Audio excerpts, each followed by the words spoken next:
Welcome back to some new r/malicious compliance stories, where people comply to the letter, but not the spirit of a request.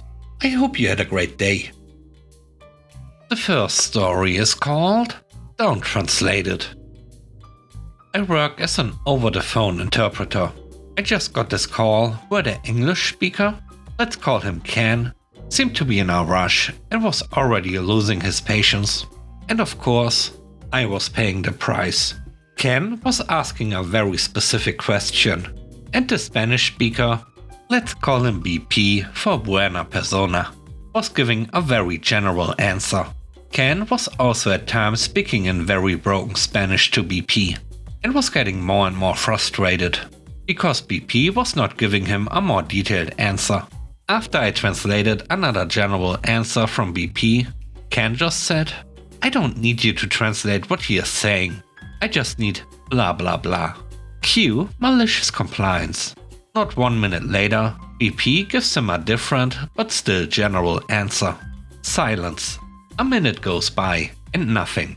Eventually, Ken asks in a frustrated and upset tone, Interpreter, what did BP say? I need you to work with me on this. So I answered, this is the interpreter. I am sorry, agent. But you asked me not to translate what BP was saying. That is why I didn't say anything. Silence again. I just added that from that moment on, I was just going to translate everything both parties were saying. Ken also quit his attitude after that. The next story is called Interface Expert. I was working at a big company with lots of agents in the field. The agents had pretty decent 15-inch laptops to work with customers in the field. A new project came up to give the field people some better tools. The project owner and the other stakeholders weren't pleased with the way the old apps work. Looks like it's grabbed from a terminal. They make sure I hire a real graphics designer to develop the interface. Fine, I can do that. Interviews were held, offers made, and the designer arrives. Seuss is nice. The programming team is excited to start. All looks good. As a gesture of, welcome to our IT group, we get her the developer setup, a souped up 15-inch laptop, docking station, 2 big monitors. Developers like it. They get to put windows all over the place. Life is good. Seuss seems to be happy. Pretty soon, her, the lead developer, and the business liaison go to make a great interface experience. Time passes and I check in with the project manager. It's going okay, on schedule, and we have the interface walkthrough in the morning. I asked about how that's going to work. We build a mock-up as static web pages. They can just click through the pages. The dev team gave us some fake data for the drop-downs. Sounds like it's under control, so I go off to see what fires may be getting started elsewhere. The next day, I came back from my last meeting of the afternoon. My email box is showing a full red alert, Lotus Notes unread emails, and my message light is on my desk phone. Before I can click my way into the mess, my boss comes into my office. What exactly happened in the demo today? I have no idea. The project manager said it was all set. The business liaison was good. I had other priority ones, so I skipped it. Poor move. Get on top of the disaster now. So I find the project manager, business liaison, and Seuss, and started asking questions. The demo in the conference room went fine. They sent the link out to the field people to look at. The field people had some issues. Like what? Well, a few said it was completely unusable, said Seuss. She turns and pulls up a browser window on one of her big monitors. This is it. A very nice clear interface. It looked a little busy to me. Lots of boxes on one page. Can you drag that down to your laptop screen? Looks pretty crowded now that it's a third size.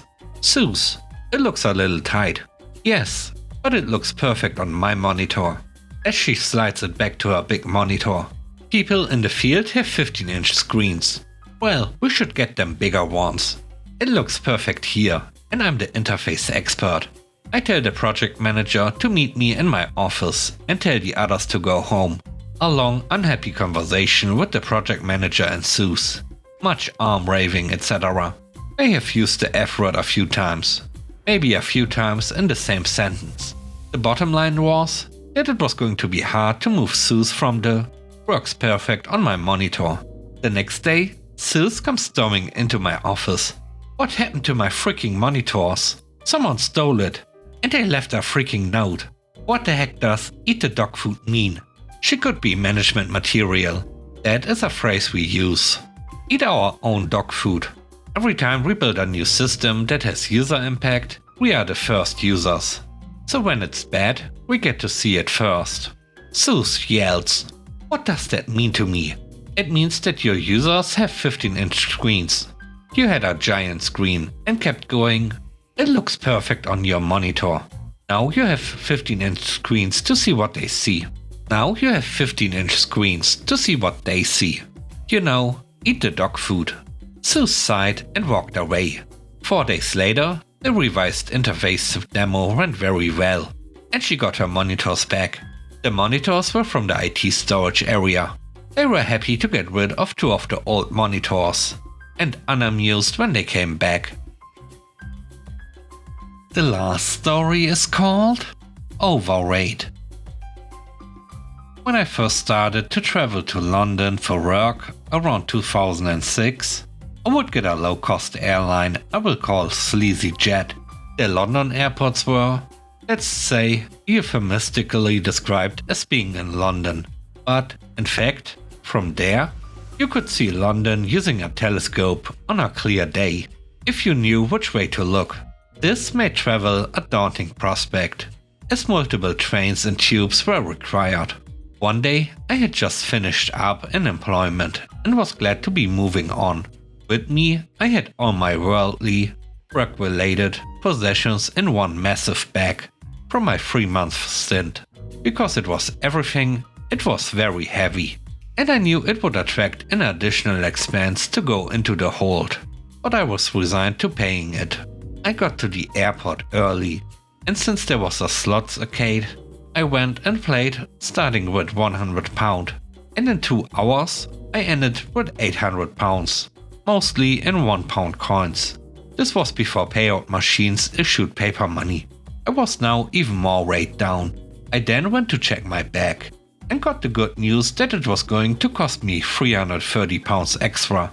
You could see their satisfaction with catching another overrate holdback. They were shocked when I agreed to pay, and gave them £330 in £1 coins. Everyone was compliant. To this day, the shock on their faces still gives me a warm glow. Thanks for watching the video. I hope you enjoyed it. If you did, please don't forget to leave a like, comment and subscribe. And if you have time, watch another one of my videos. And now, I hope you have a great day. See you soon. Bye bye.